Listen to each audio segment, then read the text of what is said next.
श्री कृष्ण गोविंद हरि मुरारी, हे नाथ नारायण वासुदेव।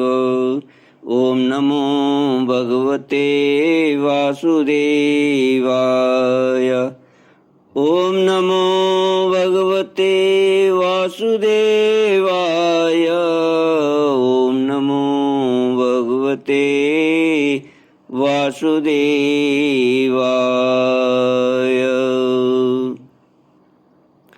सच्चिदानंद रूपाय विश्वोत्पत्त्यादिहेतुवे तापत्रय विनाशाय श्री कृष्णाय वयं नमः। श्री कृष्णाय वयं नमः। सच्चिदानंद स्वरूप परमात्मा जो सृष्टि के उत्पत्ति, पालन और प्रलयकारी हैं तथा जीवों के आध्यात्मिक आदि दैविक आदि भौतिक तापों को नष्ट करने वाले हैं, अर्थात जीवों के मानसिक, शारीरिक और भौतिक दुखों को दूर करने वाले हैं, उन श्री कृष्ण भगवान को हम नमस्कार करते हैं। श्री कृष्ण गोविंद हरि मुरारी, हे नाथ नारायण वासुदेव। श्रीमद्भागवत एकादश स्कंद त्रिंशोऽध्यायः। यदुकुल का संहार।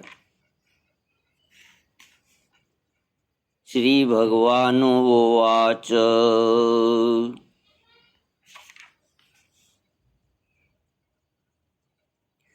भगवान श्री कृष्ण ने देखा कि समस्त यदुवंशियों का संहार हो चुका है, तब उन्होंने यह सोचकर संतोष की सांस ली कि पृथ्वी का बचा कुचा भार भी उतर गया।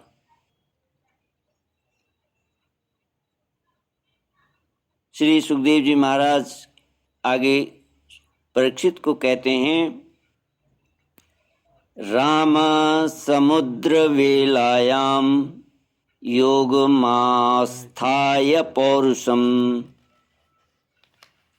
त्याजालोकम मानुष्यम संयोज्यात्मानमात्मनि।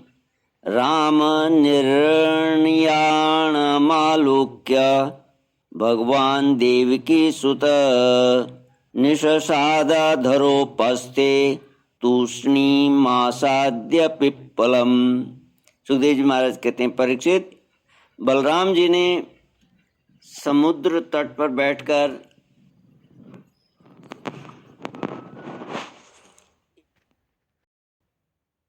एकाग्र चित्त से परमात्मा का चिंतन करते हुए अपने आत्मा को आत्म स्वरूप में ही स्थिर कर लिया और मनुष्य शरीर छोड़ दिया। जब भगवान श्री कृष्ण ने देखा कि मेरे बड़े भाई बलराम जी परम पद में लीन हो गए, तब वे एक पीपल के पेड़ के तले जाकर चुपचाप धरती पर बैठ गए। भगवान श्री कृष्ण ने उस समय अपनी अंग कांति से दीप्यमान चतुर्भुज रूप धारण कर रखा था और धूम से रहित अग्नि के समान दिशाओं को अंधकार रहित प्रकाशमान बना रहे थे। वर्षाकालीन मेघ के समान सांवले शरीर से तपे हुए सोने के समान ज्योति निकल रही थी। वक्षस्थल पर श्रीवत्स का चिन्ह शोभायमान था। वे रेशमी पीतांबर की धोती और वैसा ही दुपट्टा धारण किए हुए थे। बड़ा ही मंगलमय रूप था। मुख कमल पर सुंदर मुस्कान और कपोलों पर नीली नीली अलकें बड़ी ही सुहावनी लगती थीं। कमल के समान सुंदर सुंदर एवं सुकुमार नेत्र थे। कानों में मकराकृत कुंडल झिलमिला रहे थे।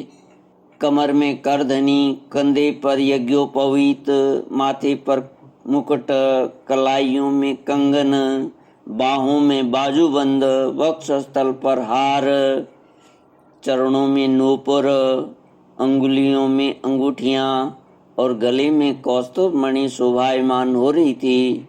घुटनों तक वनमाला लटकी हुई थी। शंख, चक्र, गदा आदि आयुध मूर्तिमान होकर प्रभु की सेवा कर रहे थे। उस समय भगवान अपनी दाहिनी जांघ पर बायां चरण रखकर बैठे हुए थे। लाल लाल तलवा रक्त कमल के समान चमक रहा था। परीक्षित, जरा नाम का एक बहेलिया था। उसने मूसल के बचे हुए टुकड़े से अपने बाण की गांसी बना ली थी। उसे दूर से भगवान का लाल लाल तलवा हरिण के मुख के समान जान पड़ा। उसने उसे सचमुच हरिण समझकर अपने उसी बाण से बींध दिया। जब वह पास आया तब उसने देखा कि अरे, ये तो चतुर्भुज पुरुष हैं। अब तो वह अपराध कर चुका है, इसलिए डर के मारे कांपने लगा और दैत्य दलन भगवान श्री कृष्ण के चरणों पर सिर रखकर धरती पर गिर पड़ा। उसने कहा, हे मधुसूदन, मैंने अनजाने में यह पाप किया। सचमुच मैं बहुत बड़ा पापी हूँ, परंतु आप परम यशस्वी और निर्विकार हैं। आप कृपा करके मेरा अपराध क्षमा करें। सर्वव्यापक सर्वशक्तिमान प्रभु, महात्मा लोग कहा करते हैं कि आपके स्मरण मात्र से मनुष्यों का अज्ञान अंधकार नष्ट हो जाता है। बड़े खेद की बात है कि मैंने स्वयं आपका ही अनिष्ट कर दिया।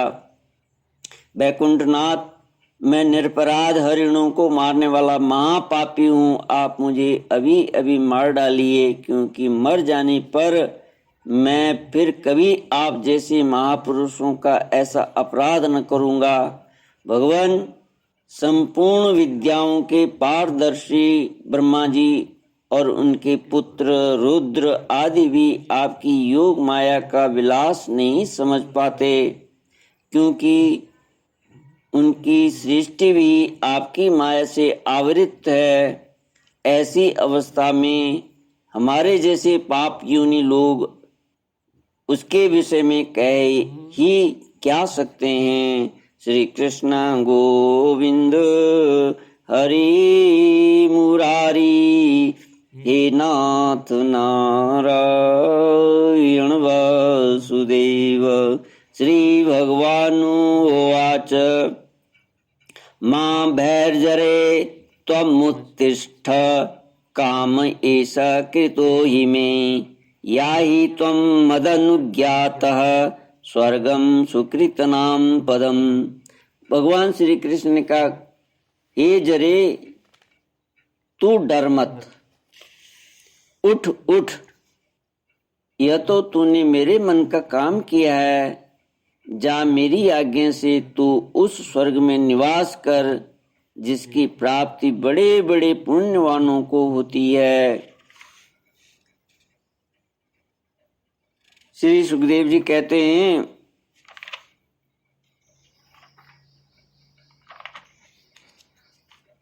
परीक्षित, भगवान श्री कृष्ण तो अपनी इच्छा से शरीर धारण करते हैं।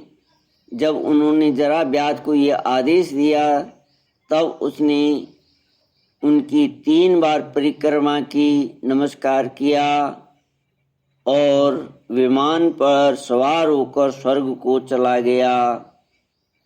भगवान श्री कृष्ण का सारथी दारुक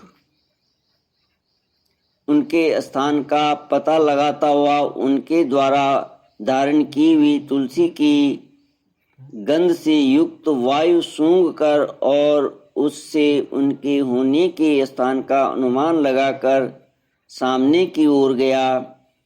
दारुक ने वहां जाकर देखा कि भगवान श्री कृष्ण पीपल के वृक्ष के नीचे आसन लगाए बैठे हैं।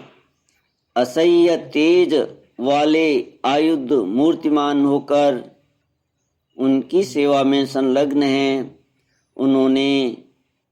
उन्हें देखकर दारुक के हृदय में प्रेम की बाढ़ आ गई। नेत्रों से आंसुओं की धारा बहने लगी। वह रथ से कूदकर भगवान के चरणों पर गिर पड़ा। उसने भगवान से प्रार्थना की, प्रभु, रात्रि के समय चंद्रमा के अस्त हो जाने पर राह चलने वाले की जैसी दशा हो जाती है, आपके चरण कमलों का दर्शन न पाकर मेरी भी वैसी ही दशा हो गई है। मेरी दृष्टि नष्ट हो गई है, चारों ओर अंधेरा छा गया है। अब न तो मुझे दिशाओं का ज्ञान है और न मेरे हृदय में शांति ही है। सुखदेव महाराज कहते हैं, परीक्षित, अभी दारुक इस प्रकार कह ही रहा था कि उसके सामने ही भगवान का गरुड़ ध्वज रथ पताका और घोड़ों के साथ आकाश में उड़ गया। उसके पीछे पीछे भगवान के दिव्य आयुध भी चले गए। यह सब देखकर दारुक के आश्चर्य की सीमा न रही। तब भगवान ने उससे कहा, दारुक, अब तुम द्वारका चले जाओ और वहां यदुवंशियों के पारस्परिक संहार, भैया बलराम जी की परम गति और मेरे स्वधाम गमन की बात कहो। उनसे कहना कि अब तुम लोगों को अपने परिवार वालों के साथ द्वारका में नहीं रहना चाहिए। मेरे न रहने पर समुद्र उस नगरी को डुबो देगा। सब लोग अपनी अपनी धन संपत्ति, कुटुंब और मेरे माता पिता को लेकर अर्जुन के संरक्षण में इंद्रप्रस्थ चले जाएं। दारुक, तुम मेरे द्वारा उपदिष्ट भागवत धर्म का आश्रय लो और ज्ञान निष्ठ होकर सबकी उपेक्षा कर दो तथा इस दृश्य को मेरी माया की रचना समझकर शांत हो जाओ। भगवान का यह आदेश पाकर दारुक ने उनकी परिक्रमा की और उनके चरण कमल अपने सिर पर रखकर बारंबार प्रणाम किया। तदनंतर वह उदास मन से द्वारका के लिए चल पड़ा। श्री कृष्ण गोविंद हरि मुरारी, हे नाथ नारायण वासुदेव। इति श्रीमद्भागवते महापुराणे पारमहंस्यां संहितायां एकादश स्कंदे 300 ओम पूर्णमद पूर्णमिदं पूर्णात् पूर्णमुदच्यते पूर्णस्य पूर्णमादाय पूर्णमेवावशिष्यते। ओम शांति शांति शांति। हरि ओम। श्री गुरुवे